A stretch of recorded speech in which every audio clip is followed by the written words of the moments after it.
Hey, I'm Pastor Fred. Welcome to our video follow through for the middle of the week. And what a passage we have.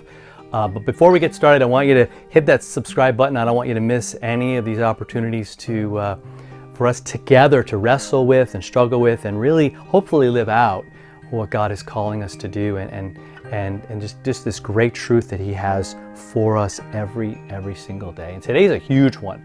This is the story of the widow's mite. And the mite is her offering. And you may have heard the story. If not, here it is. It's in Mark chapter 12, verse 41. And the setting is in the temple, right? And there's a treasury box there. And people are putting in, and Jesus is watching people putting money into that offering box. And there were a lot of rich people who put large sums in. So they're putting in huge, like impressive kinds of offerings. And then he also sees a poor widow. She shows up, puts in 2 small copper coins, which make a penny. I mean, the two of them combined are 1 little cent. And he calls his disciples to him. He says, look, he says, truly I say to you, this poor widow has put in more than all those who are contributing to the offering box. So he's saying, like, and if you're looking at it from a math standpoint, it makes no sense. Because they gave monetarily way more. If you're looking at the number of zeros, and if you're looking at, all of that, it's hers is not even, it's just about a penny.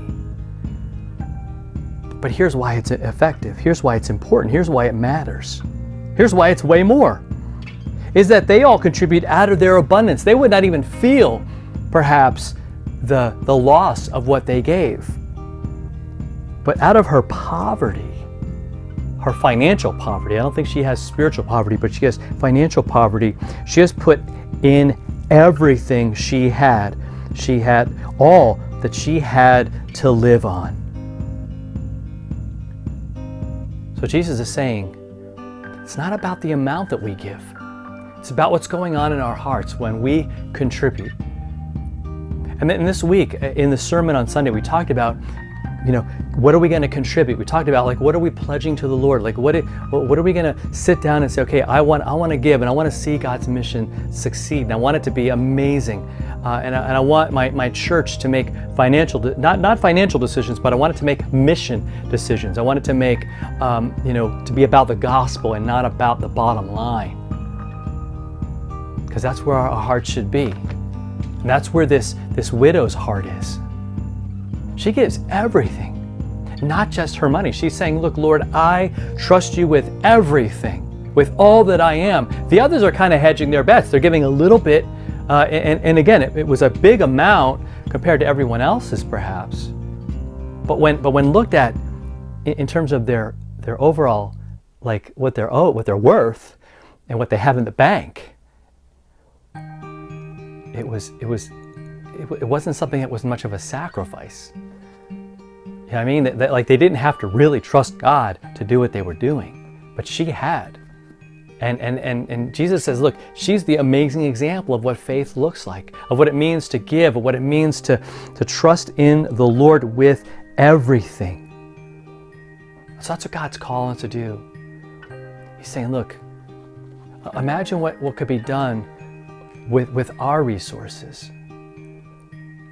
But it doesn't come down to amounts. It doesn't come down to percentages even. It comes down to what's going on in our hearts. Because here's the thing, God owns everything. All that we have comes from Him, all of it.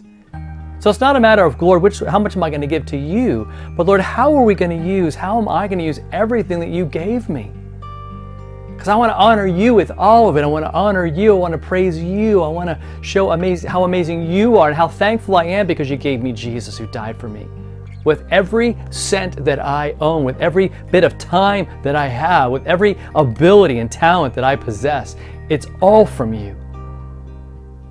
And I want it to all speak that truth about how great you are, not how great I am.